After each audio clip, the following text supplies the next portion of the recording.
Okay, we're going to continue on here with 14, finish up the last couple of functional groups in organic, and then hopefully we'll move on to carbs and all that good stuff. So last time we talked about esters, I think. And esters have they have a functional group of the carbon oxygen double bond to the oxygen, and really to a carbon at the end. So they look very much like a carboxylic acid, except obviously they don't have that hydrogen. As we talked about, they are made really from a reaction of a carboxylic acid and an alcohol basically coming together, where we basically take out water there. And the result of that is we form our ester bond.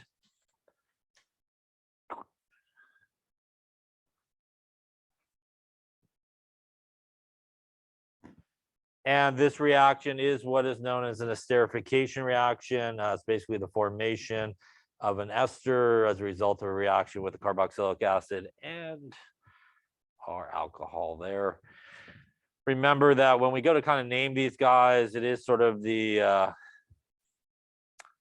right about here that's kind of important. And as we talked about, going away from the double bond there is the alcohol part of the ester. And that guy is named as a group. So obviously in this case, there's just one carbon group there, which would be methyl. Going the other way towards the double bond is again where our carboxylic acid basically comes from. And it has two carbons there, which is based off of ethane. And we could drop the E and put O8 at the end of it.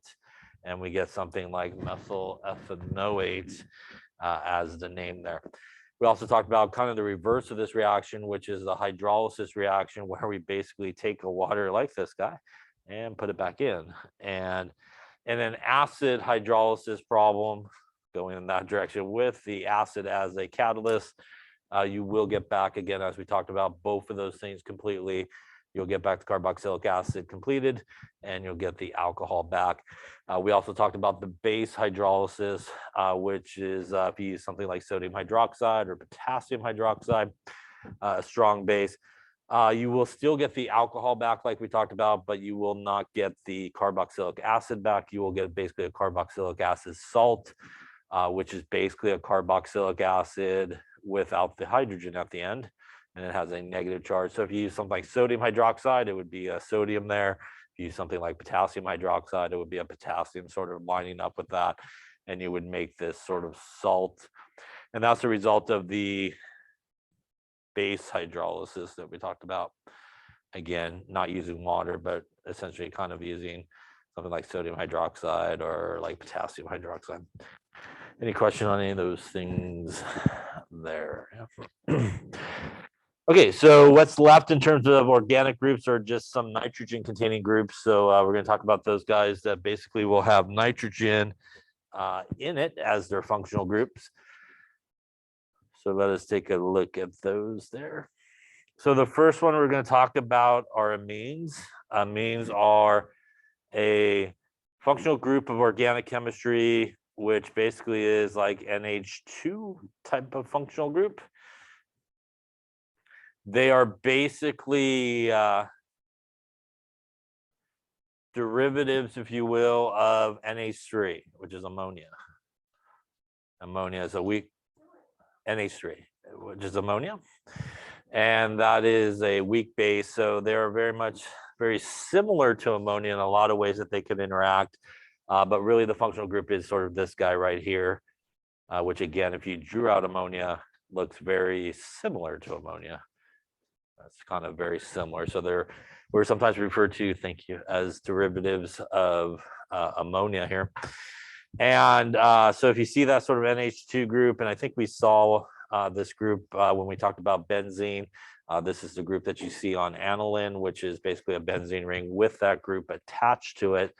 So let's talk a little bit about amines and sort of their properties. As I mentioned, they are derivatives of NH3. in which pretty much one of the hydrogens or more of the hydrogens have been replaced by some type of alkyl group. An alkyl group is just a carbon containing group, is kind of like methyl or something like that, or basically a benzene ring that occurs here.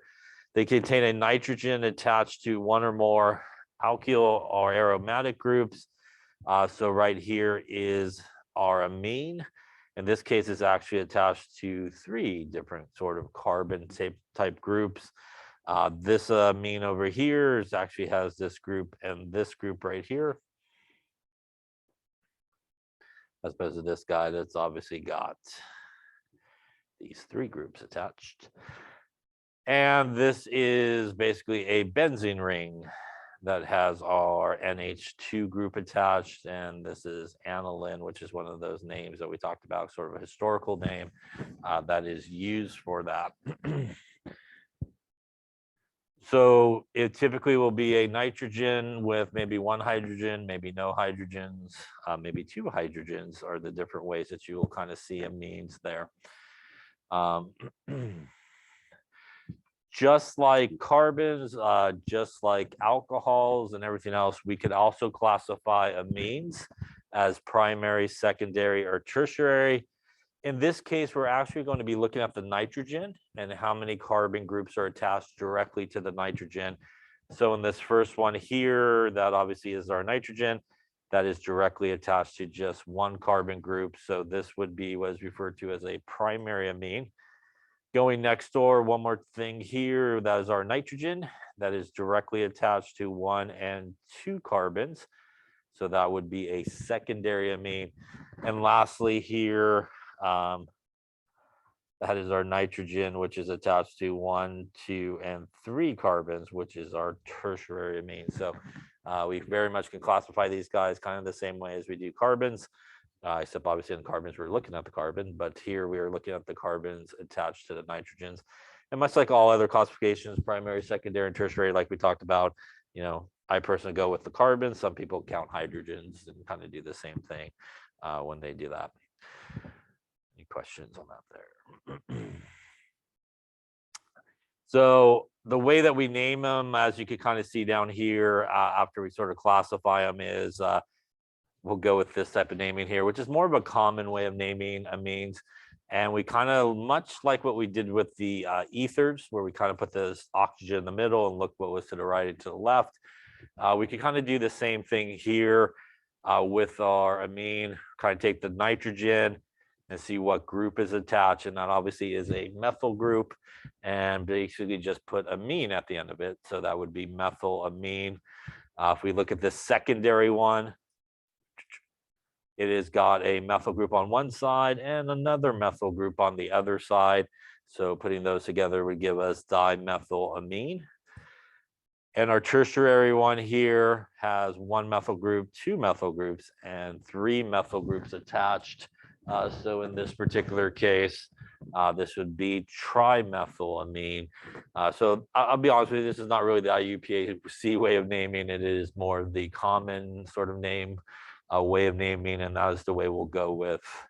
I think it might be how they do it in your book here. So we'll go with this sort of way of naming these guys. Any questions on that there? And that's what we see here again. Put the nitrogen in the middle, go left, go right, and basically identify the groups. Obviously, if you have multiple groups, you would put them in alphabetical order, like kind of normal. So, if you had an ethyl group and a methyl group, you would do ethyl, methyl, amine. Once again, just like we kind of see down here, if we look at the nitrogen, we have our ethyl group.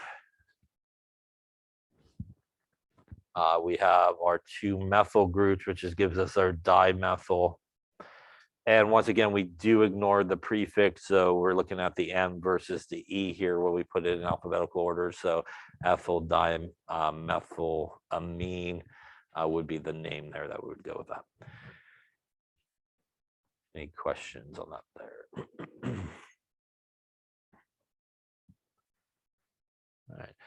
So why don't you give the common name for each of these and also classify it as primary, secondary, or tertiary for these guys here.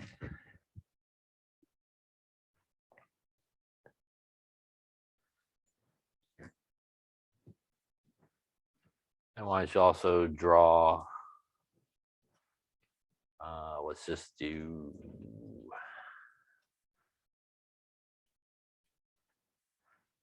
methyl propyl amine.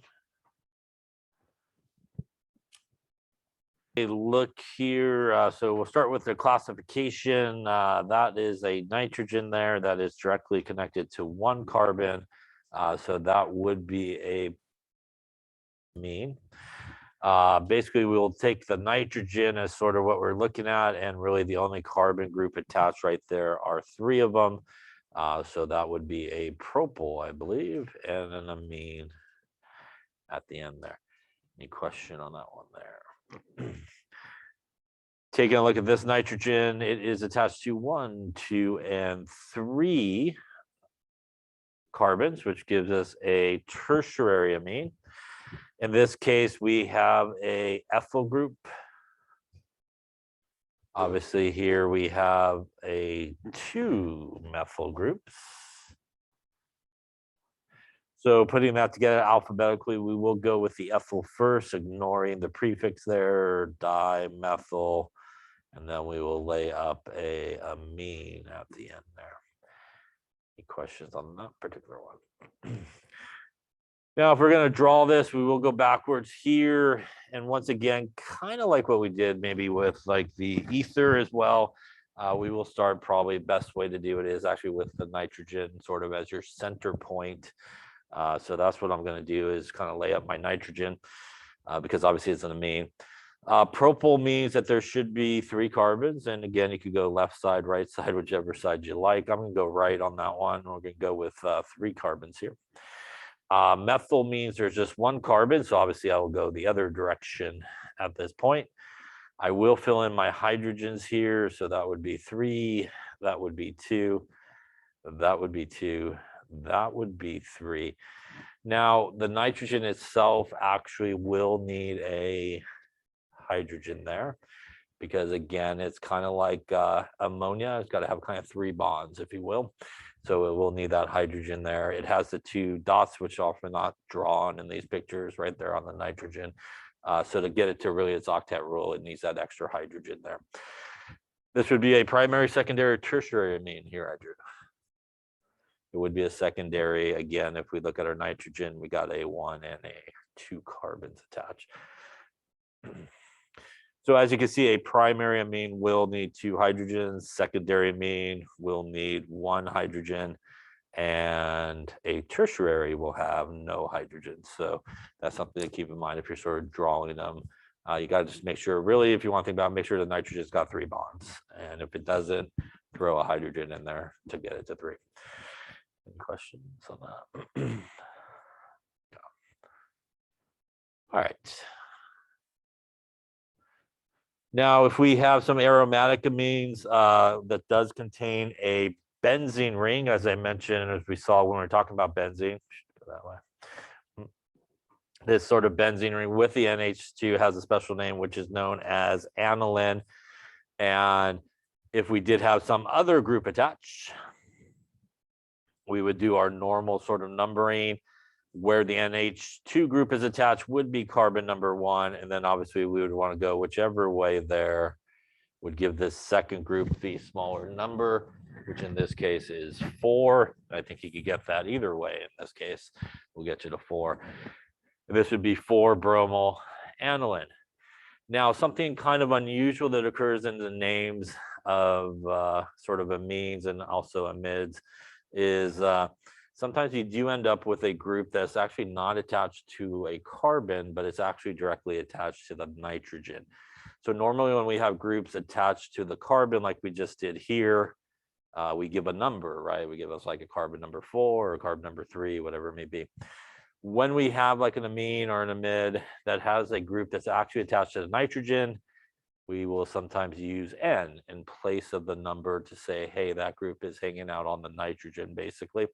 And that's what we see here. If we look at this, this entire thing here is basically the aniline part.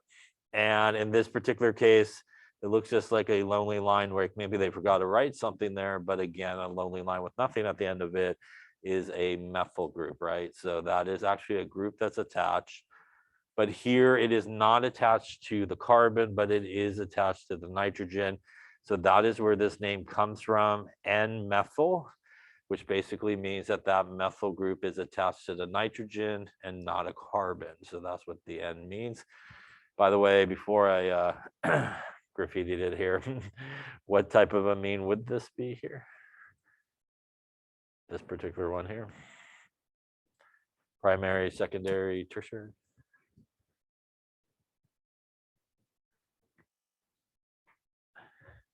This is our nitrogen, right? There's a carbon there, right? And a carbon there, which would mean it is a secondary, yeah? So that is also why if you look over here, it has just one hydrogen, right? So for that secondary guy there. So that is something different. If you had, for example, this, by the way, it doesn't necessarily have to be an aromatic ring for this to occur. That would be what here, you think? This is a methyl group, right? And this is a methyl group, and it would be a tertiary if that was whoever said that. That is a tertiary amine. But in terms of the name here, we would still have aniline as sort of our basic part of the name. But in this case, we actually have two methyl groups, and they're actually both attached to the nitrogen. Now, when we have multiple groups on a carbon, right, we give the number twice, right, or whatever the number may be.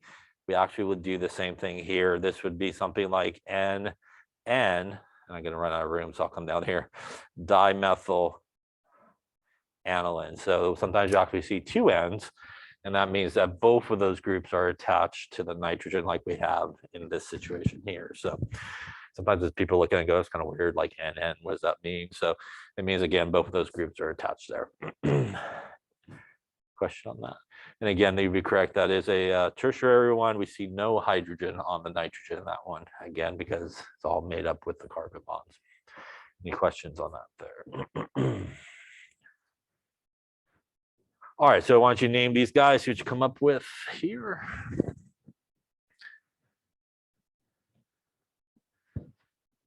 All right, let's take a look here. So looking at our nitrogen to the right there, that's a 2-carbon group, which would be an ethyl. We definitely got a methyl going on there, and one more ethyl over here. So that's 2 ethyls, which would give us a diethyl situation, along with a methyl situation, along with an amine situation there. So that would be a diethyl methyl amine. And this would also be a tertiary amine, right? As there is 3 carbons attached to that nitrogen. Any question on that one there? Coming through here, this is going to go with our aniline, which is our benzene ring. The group that is here would then be an ethyl group. Once again, though, that ethyl group is attached to the nitrogen and not a carbon. So this would be something like N-ethyl aniline.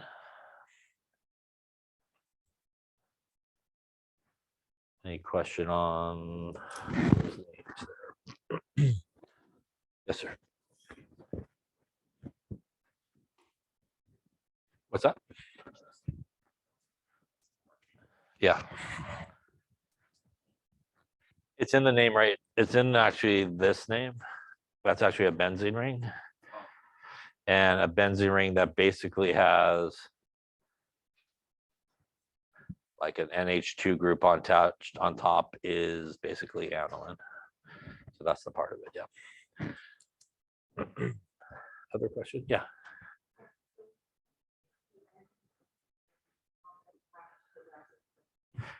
Yeah, so you basically so just so you know, it actually doesn't really have to be a benzene ring involved. You could actually have it in like a straight chain one where it's basically when the groups are attached to the nitrogen rather than a carbon.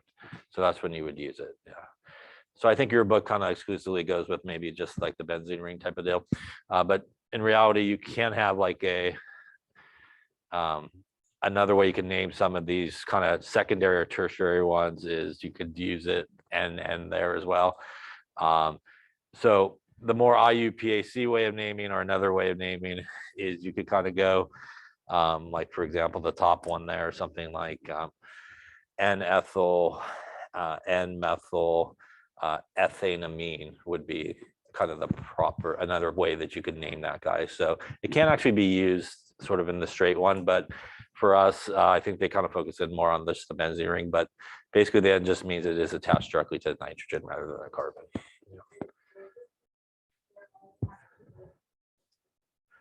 Is it overkill in terms of you actually, if you would do it, you wouldn't, for like the top one, for example, the other way of naming is you would look for the longest carbon chain, and in this case they're basically two, right? And that would become the base of your name, where you would go ethane, drop the E, and just kind of put amine as sort of the base of it. So we'll just say that take care of this guy, right? That still left you these other groups that you would then go like N-ethyl, N-methyl, ethanamine. So that's a different way of naming it, different than sort of what they do here. And that's how you would kind of do it. You would still, if you kind of went that approach, you would still try to find the longest kind of carbon chain, and that would be kind of like the base of your name. But for us, we'll just stay with kind of the benzene ring and kind of do it off of that. But again, it just basically means it's attached to nitrogen. Other questions? All right, so if we were to draw sort of our line structure to these, obviously we would insert the N where we need it. And this obviously would be our primary. Here, propylamine 1, 2, and 3 carbons. This would be 1 and 2, which is an ethyl. 1, 2, 3, which is a propyl, and obviously our amine. And then this would be our ethyl, ethyl, and our methyl there. So diethyl methyl amine. Now the solubility of amines is, because they're really derivatives of NH3. NH3 is polar, and they can sort of participate in hydrogen bonding. So primary and secondary amines that have fewer than 6 carbons are going to be soluble in water. So basically, I'm just gonna draw the amine part of it, if you will.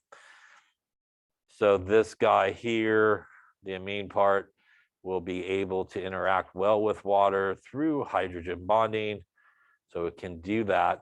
So primary, secondary ones are good to go with that. Again, if you got more than 6 carbons, like much of everything we talked about, solubility starts to decrease because you got a lot more of the non-polar part of it.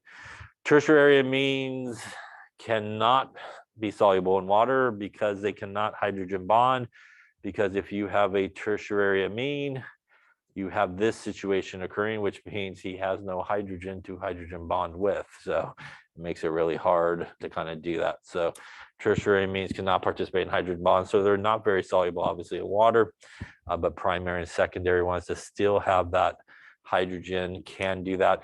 Remember that in order for the hydrogen bond, you need a hydrogen that's bonded to a nitrogen, oxygen, or fluorine in this case.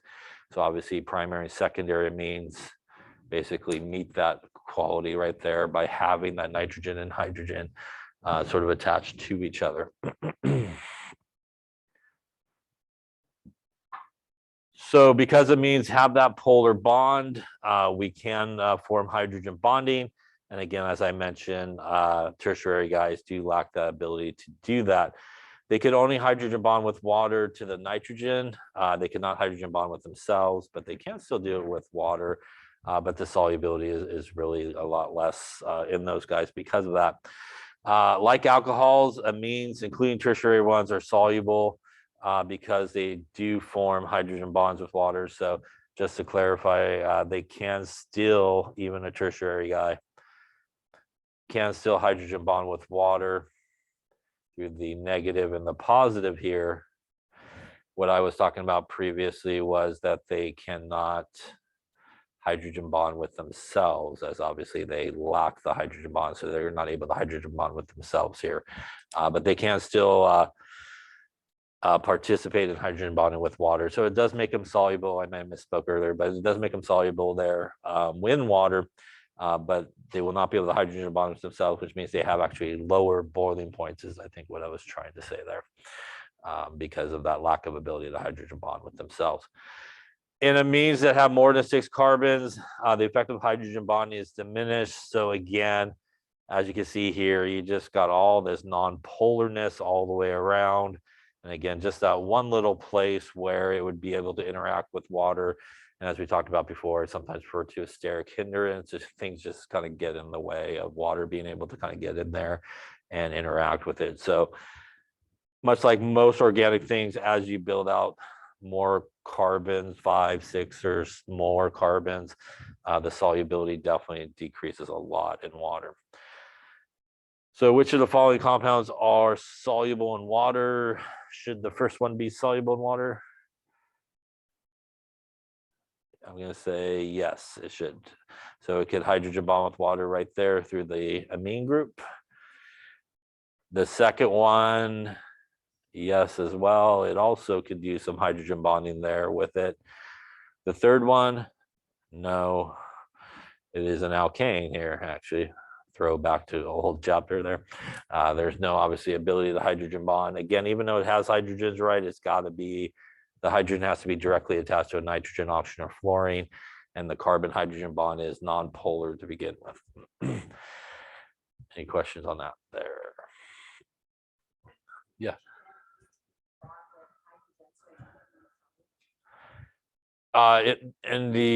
For anything to have the ability to participate in hydrogen bonding, which is pretty much what water does, right? The hydrogen on whatever is trying to participate needs to be bound directly to a nitrogen, oxygen, or fluorine. And that's why amines are soluble in water, because they have that bond basically in them, a nitrogen hydrogen bond. Other questions on that? And even though technically speaking, tertiary amines do not have a nitrogen hydrogen bond, is still able to work with basically water's hydrogen and over there and make a bond through that, so they can still participate in sort of hydrogen bonding that way. Now, amines, which are basically derivatives of NH3, which is a weak base, pretty much do an acid-base reaction when they react. So in this case, our amine, our methylamine, is going to act as a base, which means it's going to accept the H+. When it accepts the H+, it basically makes a salt, and it will make hydroxide, which is why it's considered really a base here, because it has the ability to make hydroxide in solution.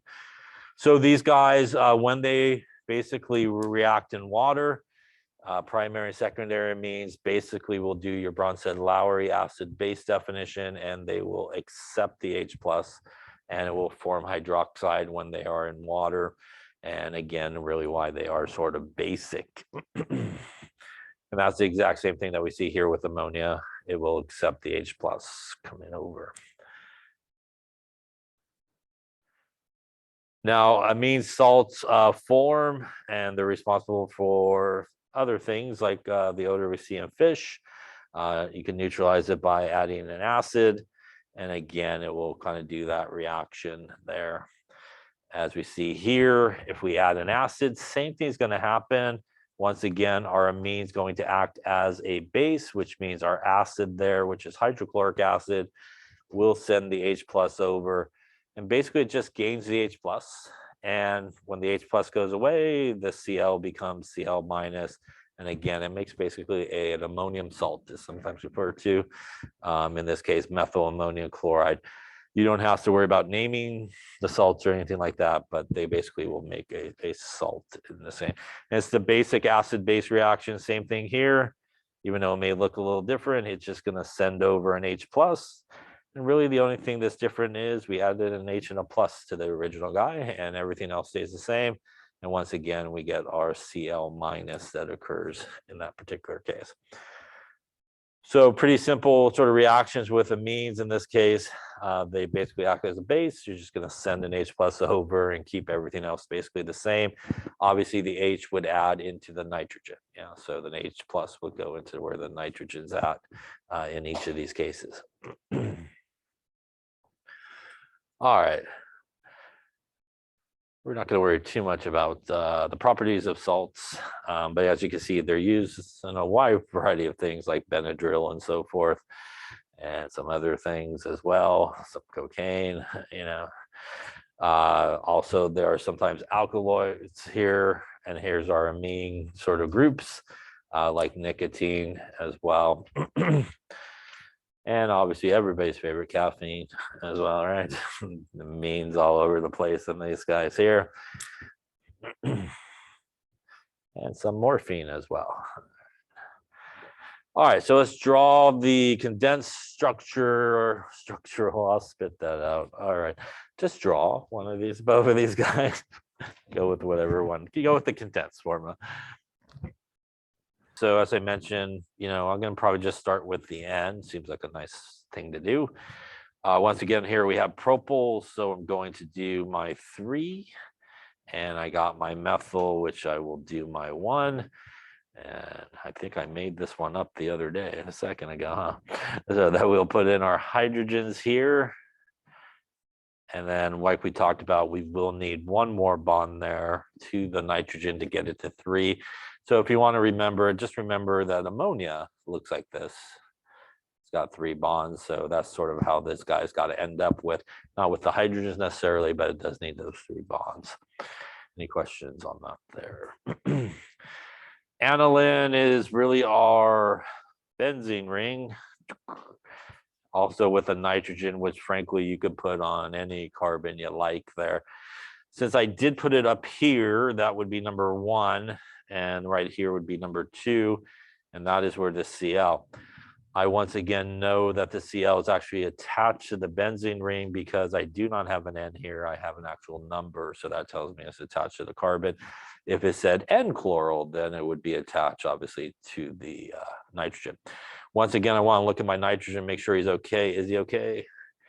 It is missing a couple of hydrogens here. You could just write NH2 on top if you want, or you could draw it out there. Any questions on amines there? Okay, so we are now down to the final organic one of the season, which is also a nitrogen containing one, and that is the amide. So let us get into that guy. So amides are really this functional group right here. They are a carbon oxygen double bond to basically like an amine sort of deal here. So this is sort of the functional group. And obviously, as you can see here, that's acetaminophen, which obviously is in Tylenol. And that is the amine group right there that I sort of put into a box there. So the amide is made up from basically taking a carboxylic acid and I'm going to spit that out. Taking a carboxylic acid and an amine and basically putting them together. So it is really made from taking our carboxylic acid and adding it to an amine here. And as you might imagine, we're going to take out our good friend water. Is going to come out and basically just going to squish everybody together to make that amide group there, which looks like this. Kind of squished together. So that's why it looks like a carboxylic acid with an amine on it, because that's pretty much how it's made, by putting those two guys together. And like I said, sort of taking out the water part. So right there is our functional group. Any questions on that there?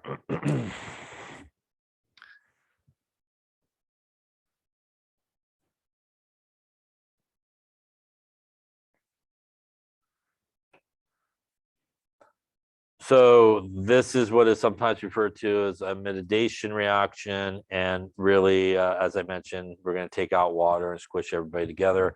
And that is what we see here. That's our carboxylic acid and our amine that's going to come together. And on the other side, pretty much everything stays exactly the same. So it's kind of like the ester, where we kind of take out the water and then just kind of push everybody together. Again, sometimes it's good to kind of put your hydrogens in kind of facing that way, so you could just kind of put it together. But the connection is always this connection. It's always a carbon oxygen double bond to the nitrogen. So it's always that connection. It doesn't always have to go that way. It could go the other way, as we saw. It could go this way as well. But it's always that connection to the carbon to the nitrogen to the double bonded oxygen. Same thing here. We're going to take out our water basically and just kind of squeeze the other two parts together, and nothing else changes other than just push them together and draw what is there. Any questions on that there? So this is a primary amine and a secondary amine coming together through this reaction. A little bit of heat is kind of all you need. The heat will kind of dehydrate it and take out the water and allow the other parts basically to come together. So if we were to sort of predict the product here, it is definitely going to be the carboxylic acid part. And again, if you want to turn this guy around so you could kind of see the hydrogens sort of facing it, we're going to basically take out our water just like that, which means everything else will remain the same. So we're just going to draw our little benzene ring. Obviously, we didn't touch anything on the carbon or the oxygen. Now we did touch the water here, so we're going to take that out. And then the connection, as we talked about, does need to go to the nitrogen next, which is right here, to our hydrogen and our methyl. So again, pretty much take out the water and put it together, always maintaining this connection when we're doing this, obviously. Any questions on that there?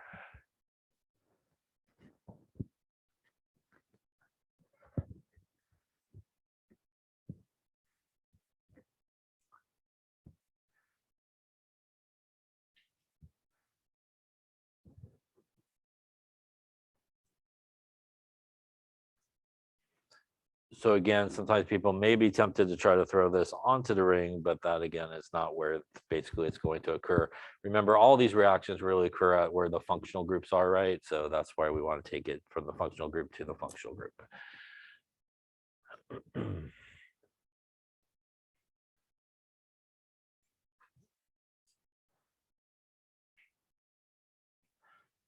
Okay, so let's see what else we got here.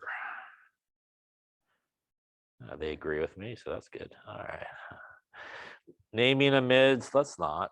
All right. Let's not. Let's still not. Barbiturates. All right. Aspirin. All right. All right, let's talk about the hydrolysis of amides. It also can go through two types of hydrolysis. It can go through an acid hydrolysis, and it also can go through a base hydrolysis. And it kind of works very similar to what we saw with the esters as well. I have a bigger picture here, maybe. And we'll go here. I'm going to redraw this a little bit bigger here. CH3, C double bond O. So there's our amide plus our water and a little bit of acid there and some heat. Okay. So obviously in this particular case, we're going to get back actually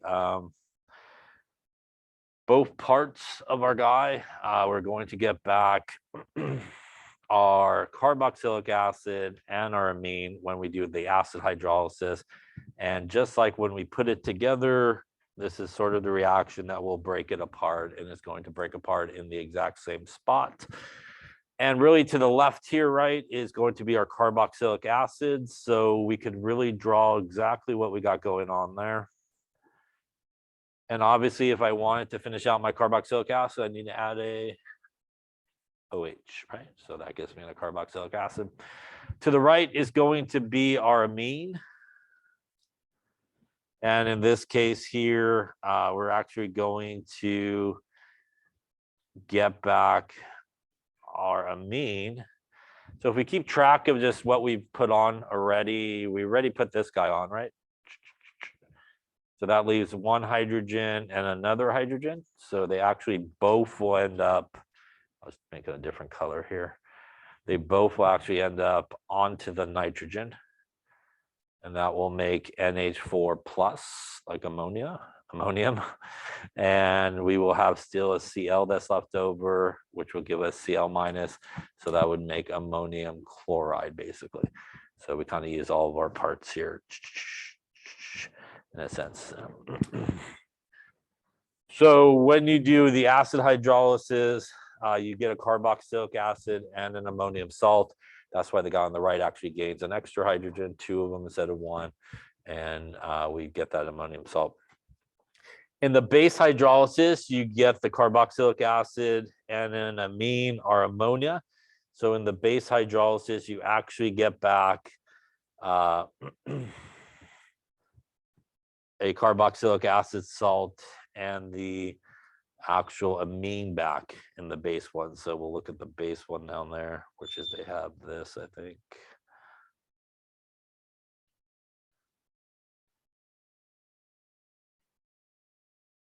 There we go. And in this case, we're going to do the base hydrolysis, which is adding NaOH. So once again, it's going to break apart in the exact same location between the carbon and the nitrogen. And once again, this is sort of our carboxylic acid part. This is our amine part coming this way. Now, because it's a base hydrolysis here, the good way to remember it is amines are bases. So bases will get you back the amine. So he is going to get a hydrogen, this guy on the right. I'll make it a different color here. He is going to get, not exactly 100% correct, but you can think about it. He'll get that hydrogen right there. That will come back and give us our amine. The way of what I'm drawing there. There we go. Now, the other part here is still going to be the same. So we'll get this guy.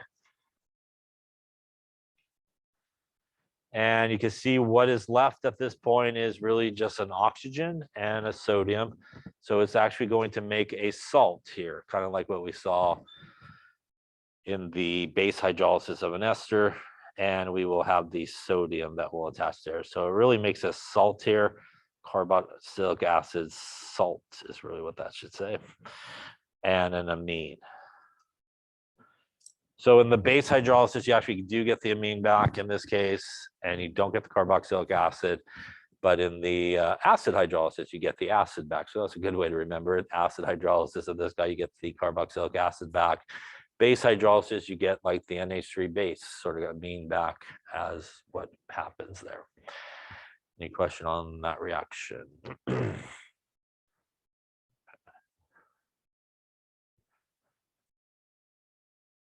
All right, so let's see here. So once again, you can see on this one, this is the base hydrolysis. We break it, we get back the salt and the completed amine in this kind of case. Draw the condensed formulas. Nobody wants to do that. Feel good about it. So obviously for amides, you need to know the functional group of an amide. The last ones we've been talking about there, you didn't need to know how an amide is made, that reaction between a carboxylic acid and an amine. And you do need to know the acid and base hydrolysis of it, but you don't need to know how to name it or draw it. For the amines, you do need to know everything like normal, the naming, the drawing, and all those things. Any questions on that? Okay, then we're going to go off to carbohydrates, I think now. So this is again chapter 13. Again, I don't know why they did 14 after 13 like that, but all right. So this is carbohydrates. Some bread, some pasta, some dinner. All right, let's talk a little about that. That's somebody waving to you. So let's talk about chiral molecules here. Those are hands, still hands waving. All right. So in sort of carbohydrates, we sometimes deal with chiral compounds, or sometimes what is referred to as chiral carbons. A chiral compound has the same number of atoms, but they're arranged in space differently. And it does have to have one or more chiral carbon bound to it. And what a chirocarbon is a carbon that basically has 4 different things attached to it. So that is basically something that is chiral as a chiral carbon if it has 4 different groups basically attached to it. They are mirror images like your hands, but they are actually non-superimposable mirror images. So if you put your hand up to the mirror, you get your other hand staring at you. If you take the hand out of the mirror, you can do as much movement as you want. Don't break your hands. You will never be able to set them correctly on top of each other. They will never match perfectly. If you went this way, they do match, but palm up, palm down is not correct. If you flip it this way, thumbs are in the wrong spot. And if you twist it this way, it just hurts. Yes. So, you know, you can never move your hands in any arrangement. Try it. Everybody wants to try it. Go ahead, try it. You can't get it that way. But you can rotate it as much as you want. You'll never be able to get that mirror image to sit perfectly and match up exactly the same. And that's basically what a chiral compound is. It has a mirror image that if you just take that mirror image out, you can rotate it as much as you want. They will never fit perfectly to each other. A chiral compound that we'll talk about here does not contain 4 different groups on it. And they have mirror images that do, if you pull it out, you know, sort of fit perfectly right on top of each other. So that is the difference between a chiral compound and an achiral compound. And there's our mirror image there. So these are mirror images of each other. And again, if you stick this first guy into it, by looking back at him. And if you take this sort of image out of the mirror, you could rotate it as much as you want. And as you can see, you know, a couple of things do match up. The hydrogens are good, the iodines are good. But again, the bromines and chlorines, you know, again, as many times as you want to rotate it around, will never really match up perfectly to each other. And that would be a chiral carbon right here, because this has a hydrogen, which is different than a chlorine, which is different than an iodine. And that is obviously different than a bromine. So that has 4 different things attached to it, which makes, again, this carbon right here a chiral carbon. Any questions on that there?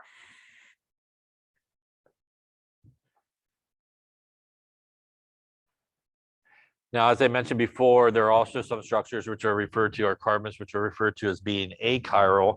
And that's sort of the opposite. You basically have, you know, probably at least 2 groups there that are the same. So in this case, because we have these 2 groups here, these 2 bromines that are the same, this carbon in the middle is an achiral carbon. It doesn't have 4 different things attached.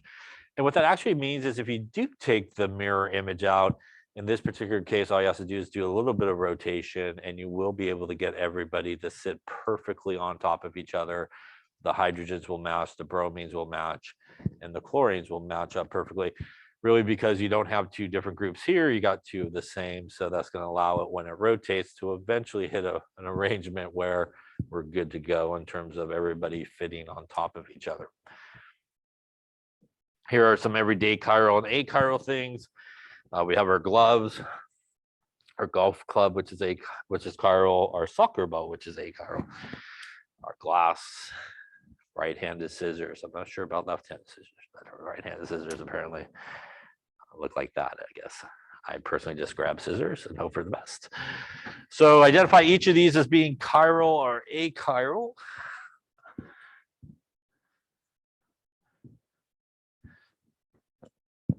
And will the mirror image, so we'd want to isolate the carbon there in the middle. And this guy has a methyl group, which is different than a chlorine. That's different than a hydrogen. That is different than an ethyl group. So this does have 4 different ones attached, which means this should be a chiral compound. Also means that the mirror image will not superimpose on each other because of that. This carbon isolated right here, that is a methyl. That's different than a chlorine. That's different than a hydrogen. Uh-oh, that is another hydrogen. So that is not 4 groups that are different. So because it doesn't have 4 groups that are different, this would be a achiral compound. And that means that, yes, the mirror image will superimpose, like we saw with the guy with the 2 bromines, I think it was, or 2 hydrogens. And lastly here, carbon in the middle, 1 group, 2 groups, 3 groups, and 4 groups that are all different around there, which means this would be chiral. And again, this mirror image will not superimpose on each other. Any questions on that there?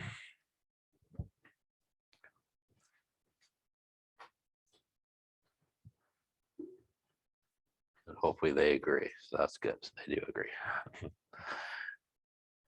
Now, Fischer projections are sometimes used as a 2-dimensional representation of sort of a 3D molecule.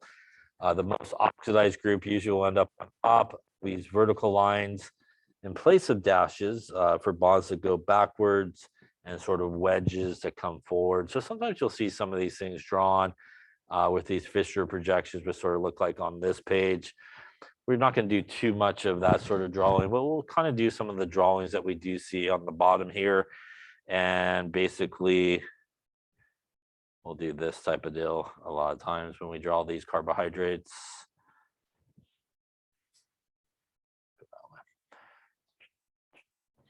And basically, kind of like line structure, everywhere sort of a line intersects, if you will. That's going to be carbons. So these would all be carbons here. And usually there'll be some OHs and H's attached on this side here as well. So we'll sort of use this sort of representation, obviously without writing the carbons in on the middle there. And again, so if you were counting carbons in a situation like this, 1, 2, 3, 4, and 5 carbons, this particular guy would have kind of coming down through there. Now that brings us to some other notations that we sometimes will use, especially with sort of carbohydrates as well, and that is the D and the L designation. L could mean left, and D basically means right. Is a simple way of remembering that. Would be L is left, the other guy's right, basically. And what we're talking about here is typically what we look at in sort of a carbohydrate is the very last chiral carbon. And some carbohydrates can have multiple chiral carbons when you look at it. But we're looking for the very last chiral carbon from the most oxidized group, which is up here. This is kind of like the functional group that we see in organic chemistry. So in this particular case, it is this carbon right here. I'll just put a dot on each of these cases. That is the last chiral carbon, and it is which side the OH happens to be on in that particular case. Obviously here, this is on the right-hand side, so that gets the D. Over here, it's on the left-hand side, so that guy gets the L notation for that. And again, they can have multiple chiral carbons. I would say probably 9 times out of 10, you will have this arrangement. You know, pretty much 9 times out of 10, it's usually that carbon right above it is usually the last chiral carbon. Not 100% of the time, but a lot of times it is sort of that one right above that CH2OH group that usually finds itself sort of on the bottom. All right, so for each of these, indicate whether each of these pair is a mirror image that can be superimposed. That cannot be superimposed is like a double negative here. It cannot be superimposed. Okay, let's take a look. So first we start with the guy in the middle and see if we got a chiral carbon or not. So that is a group that's different than that one, that's different than that one, that's different than that one. So that definitely is a chiral carbon there. And that would be, if you put the mirror right there, what you would get reflected back to you on the right-hand side. So a chiral carbon is one where the mirror image will not superimpose. So again, because of the question, the answer is yes, this mirror image will not superimpose is the answer to that. Again, the cannot here in the question. On the bottom here, we look at this guy here, and we see obviously 2 hydrogens there, which means that we're looking at an achiral compound here. Once again, if you slap the mirror right there and you do some nice rotation of this, that's going to allow those hydrogens to sort of fit up nicely with that, which means in the context of this question, this mirror image will superimpose, but the answer to the question, the way it's written, is no, it cannot be superimposed. I think so. So no, which means yes, it can't be superimposed, so everybody's clear. It's a weirdly worded question. And this one is, yes, it cannot be superimposed. In case you look at it later, wonder what the question was really asking. Any question on either of those there? All right. All right. So let's talk a little bit about carbohydrates and a little bit about them. They are obviously a major source of energy in our diet. They basically are composed of 3 elements: carbons, hydrogens, and oxygens. They are called saccharides, which are sugars. We eat carbohydrates like some bread and some pasta and all that good stuff.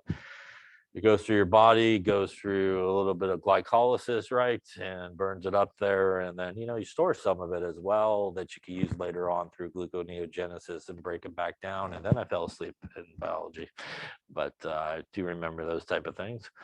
Carbohydrates are produced through photosynthesis in plants and sort of this respiration sort of cycle here. Energy, we get some carbohydrates, and outcomes are water and CO2. In this process, a nice little cycle that is formed in that sort of process of making carbohydrates. Let's talk about different types of carbohydrates. There are monosaccharides, which are the simplest carbohydrates, mono meaning one, so they're basically one unit. There are disaccharides, which consist of basically putting 2 mono guys together. And there are polysaccharides, which are really just a big whole bunch of monosaccharides that are basically being put together. And that's what we see on the bottom here. Basically, they are put together by taking out water. If you take out water, you get like your disaccharide, and obviously you take out a bunch of waters on the bottom one, you get your polysaccharide.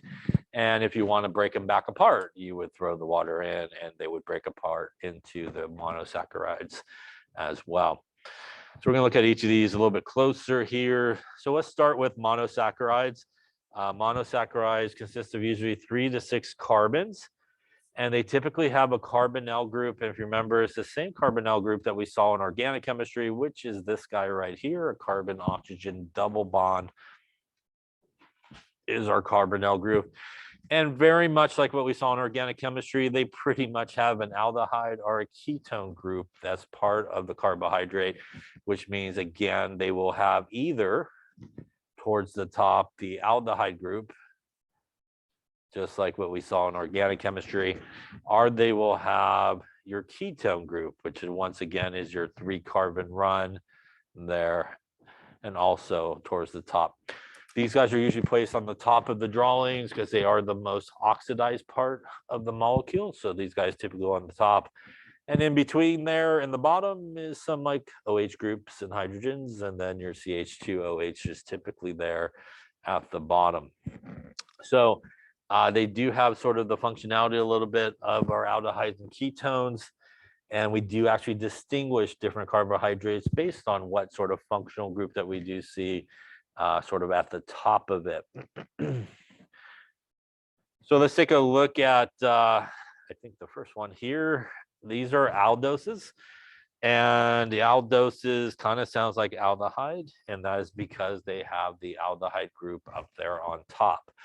So if you see a carbohydrate that has the aldehyde group up on top, that is what is referred to as an aldose. And we also will classify the carbohydrate based on how many carbons there are in there. In this particular case, that is a 1, 2, 3, and 4 carbons. And that would be a tetrose. So this is sometimes referred to as an tetrose. Aldo because it has the aldehyde group on it, and tetrose because it has 4 carbons. By the way, this is also sometimes drawn like this.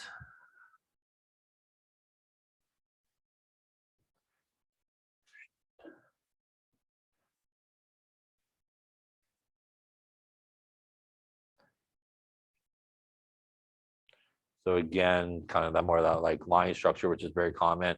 And these would obviously be our 4 carbons. 1 there, 1 there, 1 there, and 1 there. By the way, in this particular compound, how many chirocarbons are there?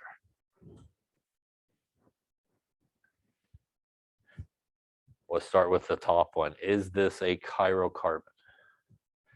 That is not a chirocarbon. It's only got 3 things attached to it, so it needs 4, so it's not a chirocarbon. Is this carbon a chirocarbon? That is yes and no, and the answer is yes, it is. And it is because, frankly, everything above here is a group, so that's different than this guy, and that's different than this guy, and everything below it is technically a group, so that is 4 different groups that are there, so that would be a chirocarbon. The one below it, is that a chirocarbon? That is also a chirocarbon for the same reason. It has, I'm gonna go with green. This is a group, that is a group. Now this is a group, and now everything above that is also a group as well. So that is 4 different groups there. That is chiral. And that means I am running out of carbons and colors. So we'll go down here to this one. Is that a chirocarbon? I'll go over it. It is not, and it's actually not because of the 2 hydrogens. Yeah, so that's basically a carbon with 2 hydrogens and an OH group and pretty much everything else attached above it. So everything attached above it is different than this, and that's different than this, but because it actually has those 2 hydrogens there, it is going to be achiral. So this actually has kind of 2 chirocarbons and 1 achirocarbon. That means that this would be the D or the L in this case. So we want to go to the very last chirocarbon from our carbonyl group, which would be this guy. And our OH group there is on the right. And that would then be the D. Yeah. So any questions on that there? So that is an aldose that I've just now highlighted the heck out of it. Let's talk about a ketose.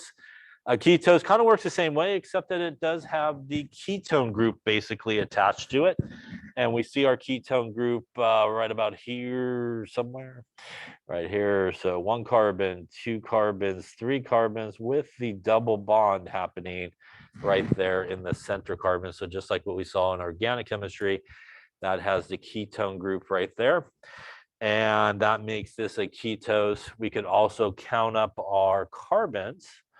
And we have, in this case, 1, 2, 3, 4, 5, and 6 carbons. And that would make this a hexose because it has 6 carbons. Just like in organic chemistry, that oxygen-carbon double bond cannot be at the end because it's basically a ketone group. So it needs that 3-carbon run. And just like in organic chemistry, the aldehyde group will always be at the end because it's got that hydrogen. So it's got to be at the end. So it kind of works very much the same way. How many chirocarbons does this guy got?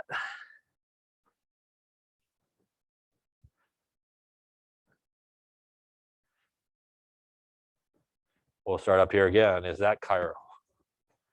Now that's achiral, right? Because it's got the 2 hydrogens. That obviously does not have 4 bonds, so that is not. How about just that random line? How about that random line right there? How about that carbon right there? It is, once again, if you kind of go above it, that's a group. The OH, the H, and then obviously if we go below it, it's a whole, everything below it would be a group. So that would be chiral. This guy would be, I'm pointing to the carbon, but that carbon there would also be chiral as well. Again, 1 group, 2 group, everything above it and everything below it.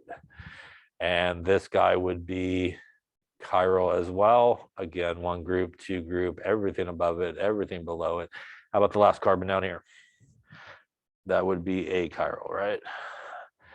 So once again, this guy would be L or D. So once again, we're going to look for the furthest chirocarbon or the last chirocarbon from the carbon-oxygen double bond. And again, here our OH here would be on the right. So this guy would be a D as well. This is also drawn badly. This is also drawn like in sort of this structure. And it will look something like this here. And sometimes people will kind of put the C there, or they'll just kind of lay up like a double bond, like that kind of thing happening. And then you obviously will have your other 3 lines, I think. something like this.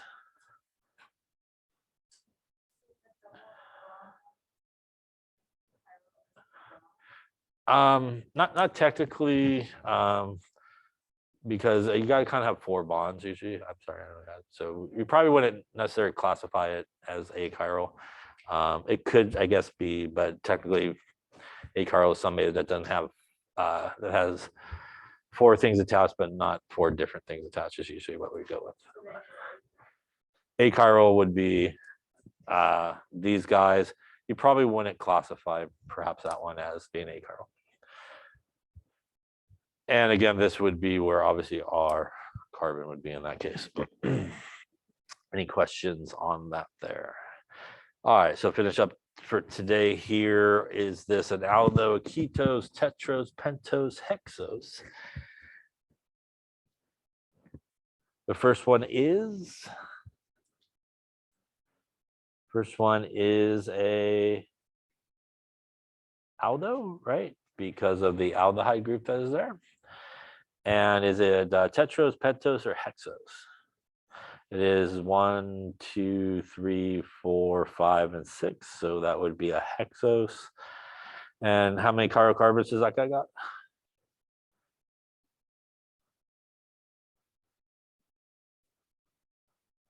I think I heard 4, and that is correct. Is those 4 right there? Yeah, in the center. And again, this would be D with the last chirocarbon being on the right there, or the OH on the right. This guy would be a ketone, and again, this is your ketone group right there. And in terms of tetros, pentose, hexose, this would be 1, 2, 3, 4, and 5 carbons, which would be a pentose in this case. Any questions on that there? Okay, we will stop here for today and